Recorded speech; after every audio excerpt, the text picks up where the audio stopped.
নমস্তে মিত্রগণ, খুবই গুরুত্বপূর্ণ একটি বিষয় আমার মাথায় এলো। আপনারাও স্মরণে রাখবেন, যদি দুগ্ধ সেবন করেন সেটা কিন্তু প্যাকেটজাত দুগ্ধ কোনো মতেই সেবন করবেন না। আর জার্সি, হলস্টাইন এই যে গরুগুলো আছে এগুলোও নয়। যদি দুগ্ধ সেবন করতে হয় তাহলে দেশি গোমাতার দুগ্ধ সেবন করবেন। এবং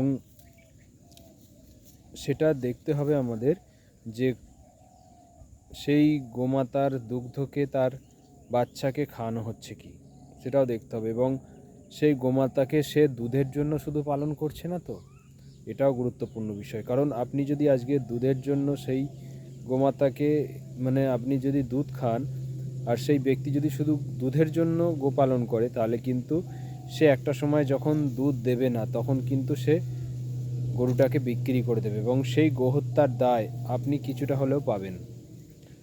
কারণ আমরা এই বিষয়ে একটু গভীরভাবে গেছি।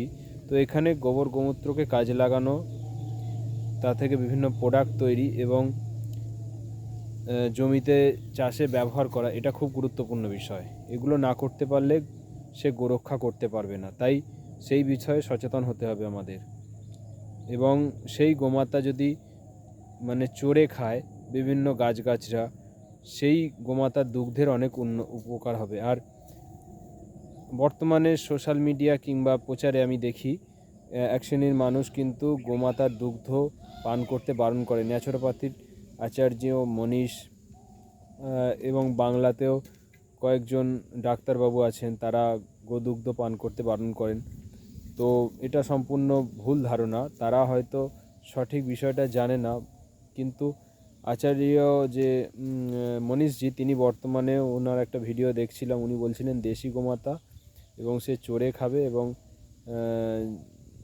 সেই গোমাতাকে যদি আমরা প্রাকৃতিক নিয়মে তার প্রজনন করাই, অর্থাৎ বর্তমানে আমরা কি করি, কৃত্রিমভাবে যে প্রজনন করাই সেটাও নয়, প্রাকৃতিক নিয়মে ষাঁড়ের মাধ্যমে তাকে প্রজনন করানো উচিত এবং তাকে চড়তে দেওয়া উচিত। তাহলে সে মানসিকভাবে অনেক প্রফুল্ল থাকবে এবং সেই দুধ উপকার এবং তার ঘিও আমরা উপকারিতা আছে।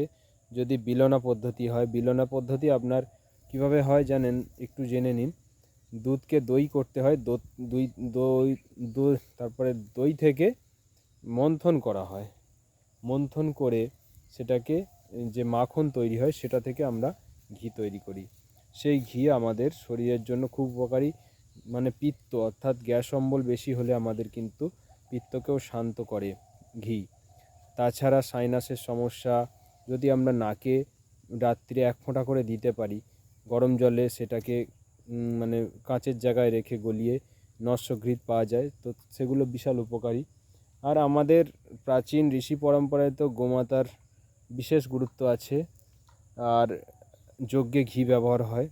তো যদি সত্যি গোমাতা না থাকে তাহলে যজ্ঞও হবে না। আর পরিবেশ প্রকৃতি যে শুদ্ধির জন্য আমাদের যে দায়বদ্ধতা, সেটাও আমরা করতে পারবো না। তাই গোমাতা অবশ্যই আপনারা রাখুন। গোসেবা হচ্ছে আমাদের জীবনের একটা খুব গুরুত্বপূর্ণ অঙ্গ। পঞ্চমহাযজ্ঞের মধ্যে বলি বৈশ্যদেব যজ্ঞ, প্রাণীদের খাদ্য দেওয়া, তাদের সেবা করা।